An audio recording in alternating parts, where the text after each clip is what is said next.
Friends, good morning అందరికీ. Question మీది answer నాదిలో episode 2కి మీకు వెల్కమ్. అండ్ క్వశ్చన్ మీది ఆన్సర్ నాదిలో క్వశ్చన్ ఈజ్ తెలుగు భాష సందర్భంగా నిన్న జరిగిపోయింది నిన్నే. అందులో కొంతమంది ఒక సబ్స్క్రైబర్ అయితే నన్ను అడిగారు.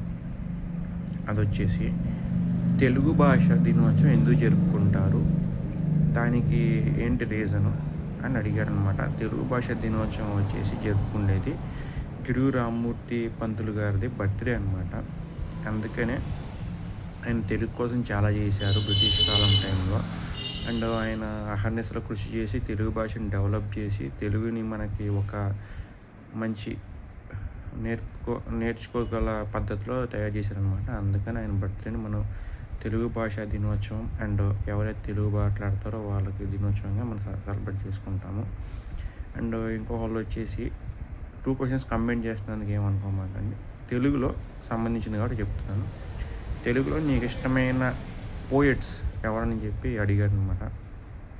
తెలుగులో నాకు ఇష్టమైన పోయట్స్ వచ్చేసి వేమన గారు, శ్రీశ్రీ గారు అండ్ ఏనుగు లక్ష్మణ్ కవి గారు, సుమతి శతకం రాశారు కదా, ఈ ముగ్గురు అనమాట. ఎందుకని మీరు అనొచ్చు, వేమన గారు ఆయన వాళ్ళ గురువుకి ఇచ్చే ఇంపార్టెన్స్ మనం చూస్తుంటాం అన్నమాట. ఆయన రాసే ప్రతి పద్యం చివరిలో పోయిట్ మీన్స్ అచీవ్మెంట్ పద్యం చివరిలో విశ్వదాభిరామ వినురవేమ అని రాస్తారనమాట. సో విశ్వదావి అయినది ఆయన గురువు అనమాట. సో వినురవేమ అని చెప్పి లాస్ట్లో ఆయన పేరు రాసుకుంటారు. అందుకనే. అండ్ సుమతి శతకం అంటారా, నీతి బోధిస్తాయి అన్నమాట. ఎక్కువ మనం ఎంత బలమైనా సరే కొన్నిసార్లు తక్కువ అవుతాము. శ్రీకృష్ణుడు అంతటోడే గార్ధాపం కాలు పట్టుకున్నాడు, ఇలాంటి పోయర్స్ ఏదో రాస్తారు. ఇంకా శ్రీశ్రీ అయితే ఇంకా చెప్పక్కర్లేదు, ఆయన వైలెంట్ పోయమ్స్ అనమాట. ఆయన నచ్చిన స్టైల్లో రాసుకుంటూ వెళ్ళిపోతాడు.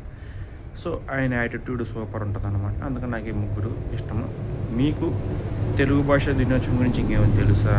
అండ్ తెలుగు భాషలో మీకు ఇష్టమైన పోయట్స్, నేను అడిగింది రచయితలు కాదు, ఓన్లీ పోయట్స్, కవులు ఎవరు ఖచ్చితంగా కామెంట్ చేసి చెప్పండి. Thanks so much.